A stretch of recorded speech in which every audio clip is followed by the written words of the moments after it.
अस्सलाम वालेकुम dear students. आज आपका बुक कीपिंग एंड अकाउंटेंसी का लेक्चर नेक्स्ट लेक्चर जो कि लेक्चर नंबर 5 है, आपको आगे बढ़ाया जा रहा है। पीछे चौथे लेक्चर में आप लोगों को फ्लक्चुएटिंग कैपिटल मेथड क्या होता है वो बताया गया। उसके बाद पार्टनरशिप फाइनल अकाउंट के कंडीशंस क्या होती हैं, ट्रांजैक्शन कैसे होने चाहिए, और उसमें लेजर पोस्टिंग, जर्नल एंट्री, उसके बाद प्रिपरेशन ऑफ फाइनल अकाउंट, ये सारी बातें आपको बताएंगे। और कौन से अकाउंट क्रिएट होते हैं फाइनल अकाउंट के अंदर वो भी आपको बताया गया। उसमें नंबर 1 था ट्रेडिंग अकाउंट, नंबर 2 था प्रॉफिट एंड लॉस अकाउंट और तीसरा बैलेंस शीट। ये 3 चीज़ें हमें पार्टनरशिप फाइनल अकाउंट में तैयार करना होती है। अब उसके बाद का लेक्चर आगे नेक्स्ट टॉपिक देखते हैं। नेक्स्ट टॉपिक में आपका आता है necessities of preparation of final account. Necessities, जरूरत कि भाई पार्टनरशिप फाइनल अकाउंट या फाइनल अकाउंट क्रिएट करने की या तैयार करने की हमें क्यों ज़रूरत महसूस होती है, उसके कुछ पॉइंट्स आपके सामने रखे गए। हर बच्चे को मालूम होना चाहिए भाई फाइनल अकाउंट क्यों तैयार होता है। एग्जाम में सवाल आता है और क्वेश्चंस आने भी चाहिए। क्वेश्चंस हमारे पास आएंगे तो जाहिर सी बात है वो सारी बातें और क्लियर होगी, समझ में आएगी। तो यहाँ पर दिया हुआ है कि preparation of final account prepare करने की जरूरत क्यों महसूस होती है। यहाँ पर कुछ बातें लिखी हैं, आप उसको समझें। आप लिखा हुआ है कि final account is prepared for the following various purposes, मतलब मुख्तलिफ मकासद के तहत जो है फाइनल अकाउंट तैयार किया जाता है। पहला मकसद क्या है या पहली नेसेसिटीज क्या है? पहला, to find out the gross profit and gross loss.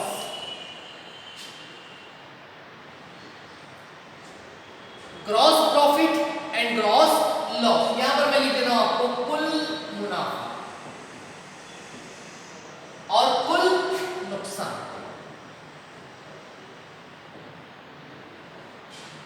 एक बात समझिए आप, तो यहां पर आपका पहला मकसद जो है to find out the gross profit and gross loss. उसके बाद दूसरा, to find out the net profit and net loss. देखिए कोई भी बिजनेस जब स्टार्ट होता है तो उसका मेन मकसद क्या होता है? प्रॉफिट कमाना, आगे बढ़ना, तरक्की करना।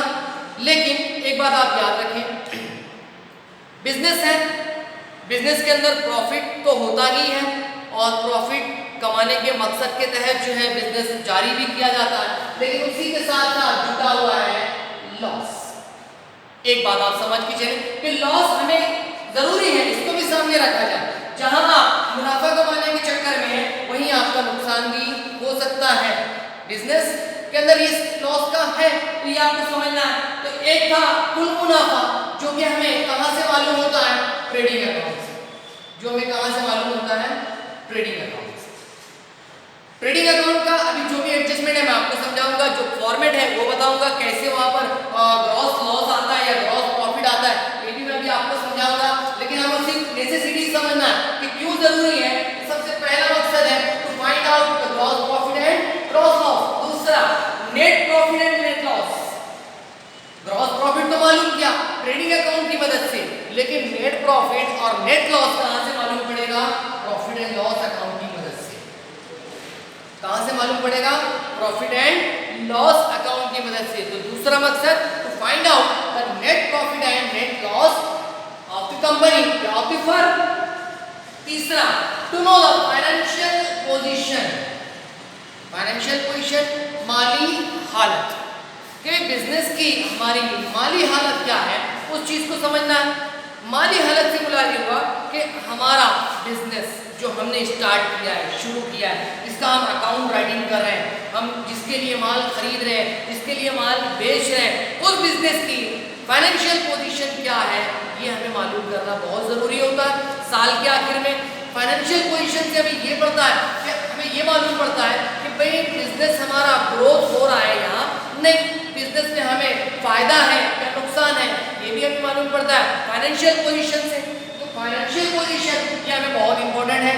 तो फाइनेंशियल पोजीशन कहां से मालूम पड़ती है? To know the financial position of the business. Financial position मालूम होती है कहां से? बैलेंस शीट से। बैलेंस शीट कोई भी बिजनेस के लिए, कोई भी लिए, कोई भी कंपनी के लिए सबसे अहम होती है। ये आप याद रखें। बैलेंस शीट जब उसका फॉर्मेट बनाया जाएगा तो मैं आपको बताऊंगा बैलेंस शीट क्या है। आप एक चीज ये समझ के रखें कि balance sheet shows the financial position of A business. कोई भी बिजनेस की फाइनेंशियल पोजीशन जो शो करती है वो कौन होती है? Balance sheet. अब चौथा मकसद, to find out the amount of debtors and creditors. Business है, कारोबार है, अशिया का लेन देन होता है, अशिया खरीदी भी जाती है, अशिया बेची भी जाती है, इसी को बिजनेस कहते हैं। बिजनेस में हमारा अपना कैपिटल होता है, हम कैपिटल के जरिए माल खरीदते हैं, माल बेचते हैं। लेकिन आप बिजनेस में जानते हो कि बहुत सारे क्रेडिट ट्रांजैक्शंस भी होते हैं, उधार लेन देन जिसे आप कहते हैं, बराबर। उसमें एक पर्टिकुलर टाइम की या पीरियड की एक मुद्दत होती है, उस मुद्दत में लेनदार को या देनदार को पैसा अदा करना होता है या पैसा मिलना होता है, बराबर। अब एक बात समझ लें कि आपको यहाँ पर दिया है डेटर्स और क्रेडिटर्स। इसके आप लफ्जी मायने ये समझते हो। डेटर्स का मतलब कि भाई हमारा लेना बाकी, डेटर्स का हमारा लेना बाकी, और क्रेडिटर्स जो होता है हमारा देना बाकी, बराबर। अब यहाँ दोनों चीज क्लियर करते हैं। 11वीं में हमने देखा भी है इसको, डेटर्स एक टर्म है, क्रेडिटर्स एक टर्म है। अब ये अकाउंट की जो टर्म है, डेटर्स के अंदर कौन लोग आते हैं कि सेलर, जो माल सेल करता है मार्केट के अंदर, और उस मार्केट से जो उसे लेना होता है पैसा, जिससे मान लेते हैं मिस्टर ए को उसने 10,000 रुपए का माल उधार बेचा है ना। अब उसका टाइम पीरियड ले लेते हैं कि भाई 15 दिन का टाइम है, 20 दिन का टाइम है, या 21 दिन का टाइम है, या 30 दिन का टाइम है, जो भी टाइम है, तो उस टाइम तक उसे पैसा लेना है। 15 दिन तक, मतलब आज 1 तारीख को उसने माल सेल किया, अब ये पैसा जो आएगा कब आएगा? 15 तारीख को आएगा। तो 15 तारीख तक मिस्टर ए जो क्या रहेगा, जो सेलर है उस सेलर का रहेगा अपना क्या बोला जी, डेटर। तो ये चीज समझ ले। तो डेटर जो होता है मार्केट से जो पैसा लेना होता है, जिसे माल उधार फरोख्त किया गया है, बराबर, जिसे उधार माल सेल किया गया है, तो वो कौन होते हैं? डेटर्स होते हैं। और ऐसे जिसे माल उधार खरीदते हैं, जिसे माल उधार खरीदते हैं, तो जिनसे माल उधार खरीदते हैं वो कहलाते हैं क्रेडिटर। तो साल के आखिर में फाइनल अकाउंट में हमें ये भी मालूम करना होता है कि भाई बाजार से या मार्केट से हमें लेना कितना बाकी है और मार्केट में देना कितना बाकी है। ये भी चीज़ कहाँ से मालूम पड़ती है? फाइनल अकाउंट से। आगे बढ़ते हैं, आखिरी मकसद बताया है। तो पहला था ग्रॉस प्रॉफिट मालूम करना, ग्रॉस लॉस मालूम करना। दूसरा था नेट प्रॉफिट, नेट लॉस, और उसके बाद तीसरा है कि हमारी फाइनेंशियल पोजीशन बिजनेस की क्या है वो मालूम करना, और उसके बाद हमारा बाजार से लेना कितना है और देना कितना है ये मालूम करना। अब उसके बाद to calculate the various taxes of the firm. Business है, चल रहा है, आपने फाइनल अकाउंट क्रिएट किया है। फाइनल अकाउंट क्रिएट करने के बाद आपने उसका ग्रॉस प्रॉफिट मालूम कर लिया या नेट प्रॉफिट मालूम कर लिया, अपने फाइनेंशियल पोजीशन को मालूम कर लिया, हमारा लेना कितना है देना कितना है वो मालूम कर लिया। अब जब हमारा पूरा खालिस मुनाफा सामने आता है तो जाहिर सी बात है हमें टैक्सेस को कैलकुलेट करना बहुत ज़रूरी है। टैक्सेस को कैलकुलेट करना बहुत ज़रूरी है। बिजनेस है, आज आप जानते हो कि हमारे बिजनेस में एक टैक्स चलता है GST, goods and service tax. जब हम माल खरीदते हैं तो GST के जो गुड्स होता है उस पर GST लग कर आता है, वो टैक्स लगा होता है। तो हमें ये कैलकुलेट करना होता है कि हमने इतने परचेज पर कितना GST गवर्नमेंट को दिया, कितना GST पेड किया। उसके बाद जब हम माल बेचते हैं तो हम GST लगाकर बेचते हैं, बराबर, GST ऐड कर देते हैं, GST ऐड करके बेचते हैं। तो हमने परचेज में कितना GST दिया और माल बेचने में कितना GST दिया, इस चीज़ का कैलकुलेशन भी होता है। तो वो भी कहाँ से होता है? बुक्स ऑफ अकाउंट से। कहाँ से होता है? बुक्स ऑफ अकाउंट से। और उसके बाद नेट प्रॉफिट है, मुनाफे पर टैक्स देना होता है, जिसे आप लोग कहते हैं इनकम टैक्स। तो आप ये भी समझ के चलें कि जब भी बिजनेस होता है तो बिजनेस के अंदर कुछ अमाउंट एग्जम्प्ट होते हैं, जैसे मान लेते हैं 2.5 लाख या 5 लाख रुपए तक अमाउंट एग्जम्प्ट होता है, जिसे हमें मुस्तस्ना रकम कहते हैं, है ना, कि यहाँ तक आपको टैक्स भरने की जरूरत नहीं है। लेकिन एक पर्टिकुलर अमाउंट के बाद जितने भी अमाउंट बढ़ते जाते हैं उस पर आप गवर्नमेंट को टैक्स देना लाजमी होता है, जरूरी होता है, बराबर। यहाँ पर उस चीज को भी सामने रखा गया है कि भाई लास्ट में आखिर में फाइनल अकाउंट क्यों प्रिपेयर किया जाता है, क्योंकि जो calculate the various taxes of the firm, ताकि हमारे अपने बिजनेस का या फर्म का बहुत सारा टैक्स जो है कैलकुलेट किया जा सके। ये आप ध्यान में रखें। तो हमारी 5 नेसेसिटीज हैं, ये भी आप ध्यान रखें। पहली necessity gross profit gross loss, दूसरी नेट प्रॉफिट नेट लॉस, तीसरा financial position of the business, चौथा डेटर्स और क्रेडिटर्स हमारे कितने हैं वो मालूम करना है, और चौथा टैक्सेस हमारे कितने हो रहे हैं उसको कैलकुलेट करना है। अब आगे बढ़ते हैं। प्रिपरेशन ऑफ फाइनल अकाउंट, देखो अब यहाँ पर फाइनल अकाउंट प्रिपेयर करने की बात आ रही है, मतलब आप प्रॉब्लम की तरफ आ रहे हो, बस एक लेक्चर दूर हो आपका प्रॉब्लम स्टार्ट हो जाएगा। तो पहला यहाँ पर दिया हुआ है प्रिपरेशन ऑफ फाइनल अकाउंट। अब फाइनल अकाउंट कैसे प्रिपेयर होता है, उसके लिए क्या जरूरी होता है वो यहाँ पर बताया गया। उसके लिए क्या जरूरी होता है वो यहाँ बताया गया। पहला trial balance and adjustment. Trial balance and adjustment, जब आपका प्रॉब्लम शुरू होगा फाइनल अकाउंट का, तो उस फाइनल अकाउंट के प्रॉब्लम में आपको कोई भी बिजनेस का, चाहे वो XYZ का बिजनेस हो या किसी कंपनी का अकाउंट हो, आपको प्रॉब्लम दिया रहेगा, क्वेश्चंस दिए रहेंगे। उस क्वेश्चन के अंदर सबसे पहला रहेगा आपका ट्रायल बैलेंस। क्या दिया रहेगा? Trial balance. और ट्रायल बैलेंस के साथ ही उसी के नीचे आपके कुछ एडजस्टमेंट दिए जाएंगे। क्लोजिंग स्टॉक का एडजस्टमेंट होगा, डेप्रिसिएशन का एडजस्टमेंट होगा, डेटर्स और क्रेडिटर्स का एडजस्टमेंट होगा। तो बहुत सारे एडजस्टमेंट होते हैं, ड्राइंग्स के एडजस्टमेंट हो सकते हैं, गुड्स लॉस बाय फायर वगैरह के एडजस्टमेंट हो सकते हैं। तो जो भी एडजस्टमेंट दिए जाएंगे हम उसको सॉल्व करेंगे, बराबर। उसका तरीका भी बताया जाएगा कि प्रॉब्लम को कैसे सॉल्व करना है। तो आपका जो बेस है फाइनल अकाउंट का, वो बेस क्या है?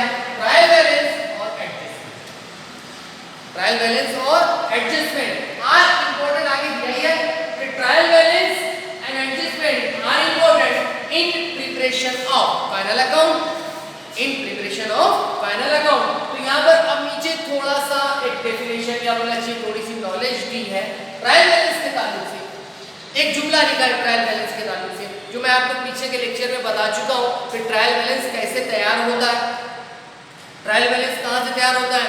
साल भर में जो लेजर होते हैं उन लेजर के जितने क्लोजिंग बैलेंस होते हैं, चाहे वो डेबिट बैलेंस हो चाहे वो क्रेडिट बैलेंस हो, तो जो डेबिट बैलेंस का अमाउंट होता है वो डेबिट बैलेंस में लिखा जाता है ट्रायल बैलेंस में, और क्रेडिट बैलेंस का जो अमाउंट होता है वो ट्रायल बैलेंस में लिखा जाता है क्रेडिट साइड, बराबर। तो यहाँ पर वही चीज लिखी है, द लिस्ट ऑफ।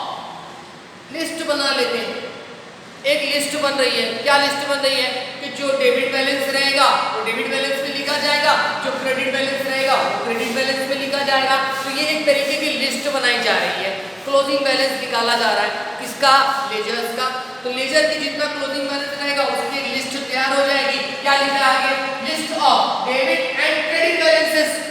जो बात चल रही है हमारी, the list of credit debit and credit balances of all ledger account, of all ledger account, है ना। जितने भी लेजर अकाउंट के डेबिट बैलेंसेस और क्रेडिट बैलेंसेस रहेंगे उसकी एक लिस्ट तैयार होगी। उस लिस्ट को कहा जाता है ट्रायल बैलेंस। उस लिस्ट को क्या कहा जाता है? Trial balance. तो ट्रायल बैलेंस बनने